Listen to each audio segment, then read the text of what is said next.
नमस्कार, मैं डॉक्टर रमेश कुमारी। आज हम आरपीएससी के तहत कॉलेज कैडर का जो एग्जाम होने वाला है उसके सिलेबस की बात करेंगे। 3 पेपर होते हैं। पहला है जीएस यानी सामान्य ज्ञान से जुड़ा हुआ है, इसमें राजस्थान की जीके पूछी जाती है। और दूसरा पेपर आपके सब्जेक्ट के आधार पे होगा, तीसरा भी आपके सब्जेक्ट के आधार पर ही होता है। तो विषय के अंतर्गत जो 2 पेपर हैं, जैसे हम हिंदी भाषा की अगर बात करें तो इसमें पहला पेपर भाषा पर आधारित होता है और दूसरा साहित्य पर आधारित होता है। भाषा पर आधारित प्रश्न पत्र की अगर हम बात करें तो उसमें 5 यूनिट हैं, जिसमें आरपीएससी का सिलेबस दिया गया है। पहली यूनिट है हिंदी भाषा का उद्भव और विकास। इसके जो टॉपिक हैं अपभ्रंश, अवहट्ठ और पुरानी हिंदी। पहली यूनिट का ही दूसरा चैप्टर है ब्रज, अवधी, खड़ी बोली और राजस्थानी का साहित्यिक विकास। इसका तीसरा चैप्टर है हिंदी की बोलियां। चौथा चैप्टर है राजभाषा हिंदी, संवैधानिक प्रावधान और मानक हिंदी। 5वां चैप्टर है देवनागरी लिपि की विशेषताएं और मानकीकरण। 6ठा चैप्टर है हिंदी व्याकरण। हिंदी व्याकरण के अंतर्गत इसमें कुछ टॉपिक दिए गए हैं, जैसे संधि, समास, उपसर्ग, प्रत्यय, वाक्य भेद, शब्द शुद्धि और वाक्य शुद्धि। अब हम दूसरी यूनिट की बात करते हैं। दूसरी यूनिट भारतीय काव्य शास्त्र पर आधारित है। इसके जो चैप्टर हैं वो हैं काव्य लक्षण, काव्य हेतु और काव्य प्रयोजन। अगला चैप्टर है भारतीय काव्य शास्त्र परंपरा। इसमें कुछ विद्वान हैं, भरत मुनि, आनंदवर्धन, कुंतक, मम्मट, विश्वनाथ और जगन्नाथ।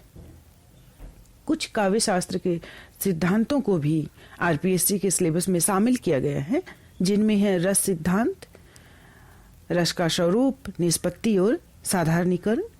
दूसरा ध्वनि सिद्धांत, ध्वनि का स्वरूप और भेद, अलंकार, रीति और वक्रोक्ति सिद्धांत भी पाठ्यक्रम में शामिल हैं। इसके साथ ही अलंकार और छंद भी दिए गए हैं। अलंकारों में है यमक, श्लेष, वक्रोक्ति, उपमा, रूपक, उत्प्रेक्षा, भ्रांतिमान, संदेह, उदाहरण, व्याज स्तुति और विभावना।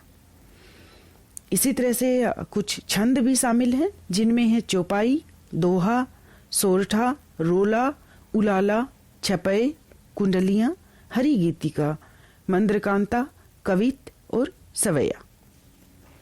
तीसरी यूनिट पश्चिमी काव्य शास्त्र या पाश्चात्य काव्य शास्त्र पर आधारित है, जिसके टॉपिक हैं प्लेटो का काव्य सिद्धांत, अरस्तु का अनुकरण, विरेचन और त्रासदी सिद्धांत, लोंजाइनस का उद्दात की अवधारणा, क्रोंचे का अभिव्यंजनावाद, वर्ड्सवर्थ का काव्य भाषा, आई.ए. रिचर्ड्स का संप्रेषण और मूल्य सिद्धांत, कॉलरिज का कल्पना सिद्धांत, टी.एस. इलियट का परंपरा और निर्व्यक्तिकता, मार्क्सवादी साहित्य चिंतन, शैली वैज्ञानिक समीक्षा, संरचनावाद, विखंडनवाद और उत्तर आधुनिकता। चौथी यूनिट साहित्य पर आधारित है, जिसमें हिंदी साहित्य के आदिकाल, भक्तिकाल और रीतिकाल से कुछ कवियों को शामिल किया गया है, जिनमें पृथ्वीराज रासो जो चंद्रबरदाई के द्वारा लिखा गया है, उसका पद्मावती समय पाठ्यक्रम में शामिल है। दूसरा श्याम सुंदर दास के द्वारा संपादित कबीर ग्रंथावली के 20 पद दिए गए हैं। इसके साथ ही विरह को अंग, कस्तूरिया मृग को अंग भी पाठ्यक्रम में शामिल हैं। नंद चतुर्वेदी के द्वारा संपादित मीरा संचयन के प्रथम 25 पद आरपीएससी के पाठ्यक्रम में शामिल हैं।